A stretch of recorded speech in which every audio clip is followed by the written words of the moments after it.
കാലങ്ങളായി നടന്നുകൊണ്ടിരിക്കുന്ന ഒരു ഡിബേറ്റ്. ഇൻസെപ്ഷൻ പടത്തിന്റെ എൻഡിങ് എന്താണ് മീൻ ചെയ്തത്? ആ ഡിബേറ്റ് നമുക്ക് ഇന്ന് അവസാനിപ്പിക്കാൻ ശ്രമിക്കാം. അപ്പോൾ റിയാലിറ്റിയിലാണോ ഡ്രീമിലാണോ എന്ന് കൺഫേം ചെയ്യാൻ കോബ് അവന്റെ സ്പിന്നിങ് ടോപ്പ് എടുത്ത് കറക്കുന്നു. കറങ്ങി ചെറുതായൊന്ന് വീഴാൻ പോണ പോലെ കാണിച്ച് ബൂം മൊത്തത്തിൽ ഇരുട്ടാക്കി പടം അവിടെ അവസാനിപ്പിച്ചു. എന്തായിരിക്കും സംഭവിച്ചിട്ടുണ്ടാവുക? ഇത്രയും കാലമായിട്ടും അതിപ്പോഴൊരു ചോദ്യചിഹ്നമാണ്, വലിയൊരു ചോദ്യചിഹ്നം. സോ ഇതിനെ ചുറ്റിപ്പറ്റിയുള്ള തിയറീസും റീസെൻ്റായി വന്ന അപ്ഡേറ്റ്സും കൂട്ടിച്ചേർത്ത് ഇന്ന് നമുക്കൊരു കൺക്ലൂഷനിലെത്താം. അപ്പോൾ പടം കംപ്ലീറ്റ് മനസ്സിലാകാത്തവർക്ക് ഇൻസെപ്ഷൻ്റെ ഡീറ്റെയിൽഡ് മൂവി എക്സ്പ്ലനേഷൻ വീഡിയോ മുകളിൽ കൊടുക്കുന്നുണ്ട്. അത് കണ്ടതിന് ശേഷം മാത്രം ഈ വീഡിയോ കണ്ടാൽ മതി.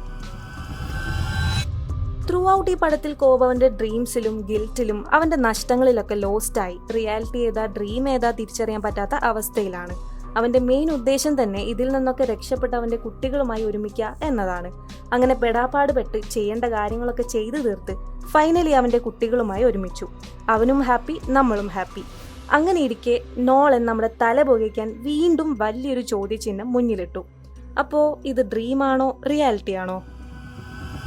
കോബ് അവൻ്റെ മിഷൻ സക്സസ്ഫുള്ളി കംപ്ലീറ്റ് ചെയ്ത് ഫ്ലൈറ്റിൽ ഉണരുന്നു. എയർപോർട്ടിലെ ഫോർമാലിറ്റീസ് ഒക്കെ കഴിഞ്ഞ് നേരെ വീട്ടിലെത്തുന്നു. എപ്പോഴും ചെയ്യുന്ന പോലെ ടോട്ടം എടുത്ത് കറക്കുന്നു. അതിനിടെ അവൻ്റെ കുട്ടികളെ അവൻ കാണാണ്.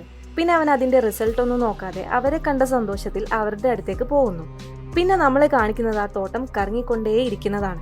ഒന്ന് വീഴാൻ പോണ പോലെ കാണിച്ച് സ്ക്രീൻ ബ്ലാക്ക് ആകുന്നു.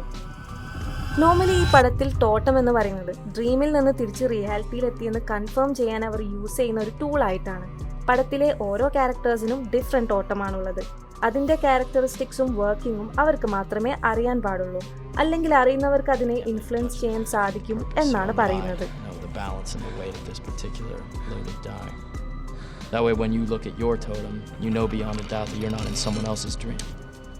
ഇവിടെ കോബ് ആക്ച്വലി യൂസ് ചെയ്യുന്നത് മാലിന്റെ ടോട്ടമാണെന്ന് അവൻ പറയുന്നുണ്ട്.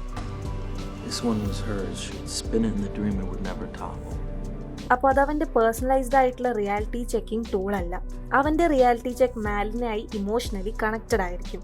അതുപോലെ മാലിനും അരിയാഡ്നിക്കും അവൻ്റെ ടോട്ടത്തിൻ്റെ ക്യാരക്ടറിസ്റ്റിക്സ് അറിയാം.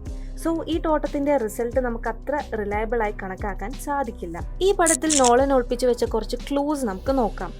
ആദ്യം എൻഡിങ് സീനിൽ കട്ട് വരുന്നതിന് തൊട്ട് മുന്നേ ടോട്ടം വീഴാൻ ചാൻസ് ഉള്ളതായി നമ്മളെ കാണിക്കുന്നുണ്ട്.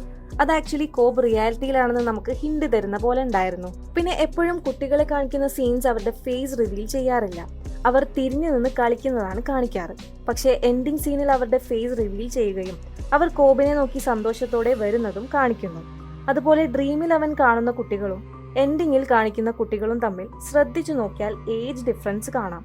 എൻഡിങ്ങിൽ കാണിക്കുന്ന കുട്ടികൾ കുറച്ചുകൂടെ ഓൾഡർ ആയിട്ടാണുള്ളത്. എൻഡിങ് സീൻ ഡ്രീം തന്നെയാണെങ്കിൽ അവൻ സെയിം കുട്ടികളെ തന്നെ കാണണമായിരുന്നു. ഇനി ഒരു fan തിയറിയാണ് കോബിന്റെ wedding ring.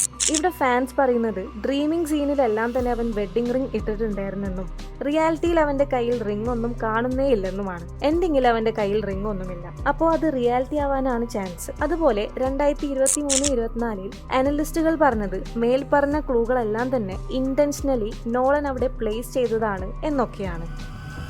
2018 Michael Kane ഒരു സ്റ്റേറ്റ്മെന്റ് നടത്തി. സ്ക്രിപ്റ്റ് വായിച്ച ശേഷം നോളനോട് അദ്ദേഹം ഡ്രീം സീൻസും റിയാലിറ്റി സീൻസും ഏതൊക്കെയാണെന്ന് ചോദിച്ചു. നോളൻ പറഞ്ഞത് നിങ്ങളുള്ള സീൻസ് എല്ലാം റിയാലിറ്റിയാണ്, ബാക്കിയെല്ലാം ഡ്രീമും. എൻഡിങ് സീനിൽ നമുക്ക് മൈക്കിളിനെ കാണാം. അപ്പോ അത് റിയാലിറ്റി ആയിരിക്കില്ലേ? നോളന്റെ പോയിന്റ് ഓഫ് വ്യൂവിൽ ആ ടോട്ടം വീഴുന്നതോ വീഴാത്തതോ ഒന്നുമല്ല ഇവിടുത്തെ കാര്യം. കോബ് അത് എൻഡിങ്ങിൽ കെയർ ചെയ്യുന്നില്ല എന്നാണ്. അവന്റെ മെയിൻ ഉദ്ദേശം എന്ന് പറയുന്നത് കുട്ടികളുടെ അടുത്തെത്തണം എന്നായിരുന്നു. അത് അവന് സാധിച്ചു. ഇനി അതിന്റെ റിസൾട്ട് അറിയാൻ അവൻ ആഗ്രഹിക്കുന്നില്ല. കുട്ടികളുടെ കൂടെ ഒന്നിച്ചുള്ള ജീവിതമാണ് അവന്റെ റിയാലിറ്റി. അവൻ എടുത്ത ചോയ്സ് ആയിരുന്നു അത്. അതിലൂടെ അവൻ ക്ലോഷർ കണ്ടെത്തുകയും ചെയ്തു. സോ നിങ്ങൾക്കൊരു യെസ് ഓർ നോ ആൻസർ ആണ് വേണ്ടതെങ്കിൽ നേരത്തെ നമ്മൾ കണ്ട തെളിവുകൾ വെച്ച് നമുക്ക് യെസ് എന്ന് പറയാം. കോബ് റിയാലിറ്റിയിൽ തന്നെ ആയിരുന്നു. പക്ഷേ നോളന്റെ പോയിന്റ് ഓഫ് വ്യൂവിൽ ഈ ക്വസ്റ്റ്യൻ ഒരു റെലവൻസും ഇല്ല. കാരണം കോബ് ഓൾറെഡി അവന്റെ ചോയ്സ് സെലക്ട് ചെയ്തതാണ്. അപ്പോൾ നിങ്ങളുടെ തിയറി എന്താണെന്ന് കമന്റ് ചെയ്യൂ. ഈ വീഡിയോ നിങ്ങൾക്ക് ഇഷ്ടമായെങ്കിൽ നമ്മുടെ ചാനൽ ഒന്ന് സബ്സ്ക്രൈബ് ചെയ്യാൻ ശ്രമിക്കുക. അടുത്ത നല്ലൊരു വീഡിയോയുമായി കാണാം.